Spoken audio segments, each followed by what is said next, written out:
Hello everyone, welcome to NEET guide official. Guys आज की इस वीडियो में हम बात करेंगे आपके पास अगर किसी कोचिंग के मॉड्यूल अवेलेबल हैं, चाहे वो एलन के मॉड्यूल हो, चाहे वो आकाश के मॉड्यूल हो, चाहे फिजिक्स वाला के मॉड्यूल हो, उन मॉड्यूल्स की हेल्प से आपको कैसे अपने नोट्स को अल्टीमेट बनाना है जिसके अलावा आपको कुछ भी पढ़ने की ज़रूरत ना पड़े और आपके नोट्स ही आपके लिए 100% सफिशिएंट हो जाएँ। चलिए स्टार्ट करते हैं। देखिए, जब भी आप किसी कोचिंग में पढ़ते हैं तो वहाँ पर जो लेक्चर्स लिए जाते हैं उसके आपको नोट्स ज़रूर बनाने हैं क्योंकि वो बहुत इंपॉर्टेंट है। और उसको बनाने के बाद में जो भी पर्टिकुलर टॉपिक आपको समझाया जाता है उस पर्टिकुलर क्लास के अंदर, सो उस टॉपिक को अपने रिस्पेक्टिव बुक या फिर स्टडी मटेरियल से एक बार सरफेस रीडिंग ज़रूर करनी है।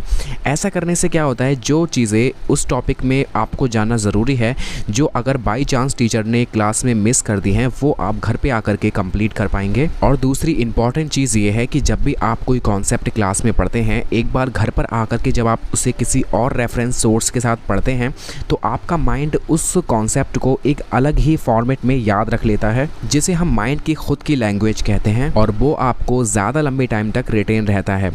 ऐसा करने के बाद में जो भी आपके स्टडी मटेरियल या फिर जो भी रेफरेंस बुक आप पढ़ रहे हैं उसके अंदर जो भी एक्स्ट्रा पॉइंट्स मिलते हैं आपको उस पर्टिकुलर टॉपिक के अंदर जो आपने आज क्लास में पढ़ा है, उसको आपको अपने नोट्स के अंदर ज़रूर से लिखना है। और आपके हर एक लेक्चर की क्लास के बाद में आपको घर पे आकर के इतना काम ज़रूर करना है, उसके बाद ही खाना खाना है या कुछ और करना है। इसके अलावा एक बहुत ही इंपॉर्टेंट चीज़ है आपके लिए, जब भी आप कोई भी कॉन्सेप्ट पढ़ते हैं तो उस कॉन्सेप्ट पर बेस उसी दिन 3 से 4 क्वेश्चंस ज़रूर लगा लीजिए।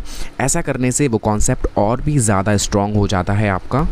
अब आपका ये सवाल हो सकता है कि हमें उस पर्टिकुलर कॉन्सेप्ट पर बेस्ड क्वेश्चंस कहाँ से मिलेंगे। तो ये तो बहुत ही अजीब सा सवाल है। आपके पास आपका स्टडी मटेरियल अवेलेबल है, उसमें आपको मेनली 2 से 3 कॉन्सेप्ट के बाद में आपको एक्सरसाइजेस दी जाती हैं सॉल्व्ड एग्जाम्पल्स के फॉर्म में। ये आपको एलन के मॉड्यूल में बिगिनर बॉक्सेस के नाम से दे रखी हैं। आप इन एक्सरसाइजेस को डेली बेसिस पर ज़रूर से सॉल्व करते रहिए। ये टेक्निक तो आपको अब आजमानी है फिज़िक्स और केमिस्ट्री के अंदर, लेकिन बायोलॉजी की टेक्निक थोड़ी डिफरेंट होगी।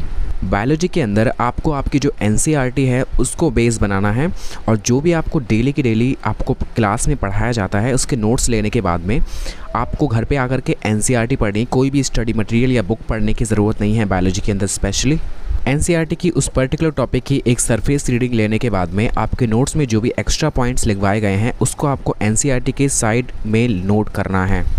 यस, बायोलॉजी के अंदर आपको फिजिक्स एंड केमिस्ट्री से उल्टा करना है। उसमें हम बुक्स की चीज़ें, स्टडी मटेरियल की चीज़ें नोट्स के अंदर लिख रहे थे, और बायोलॉजी के अंदर आपको नोट्स की इंपॉर्टेंट और एक्स्ट्रा चीज़ें आपको एनसीईआरटी के अंदर नोट करनी है। और आपको पता है एनसीईआरटी में बहुत सारा स्पेस दे रखा है।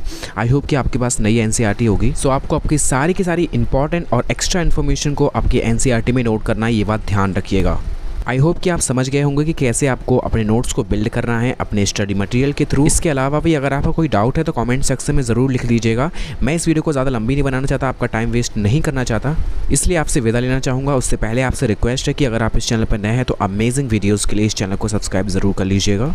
साथ ही अगर आप 11th क्लास में एंटर कर रहे हैं तो ये 2 वीडियोस आपके लिए बहुत ज़्यादा इंपॉर्टेंट है, जिसमें मैंने स्टडी प्लान के बारे में बताया है एंड दूसरी वीडियोस में मैंने आपको बेस्ट बुक्स के बारे में बताया है। और बेस्ट बुक का लिंक आपको डिस्क्रिप्शन में भी मिल जाएगा, तो ज़रूर चेकआउट कीजिएगा। एंड लाइक तो आप कर ही देंगे, उसके लिए मुझे कहने की ज़रूरत नहीं है। साथ ही इस वीडियो को कम से कम अपने 5 फ्रेंड्स के साथ ज़रूर शेयर कीजिएगा।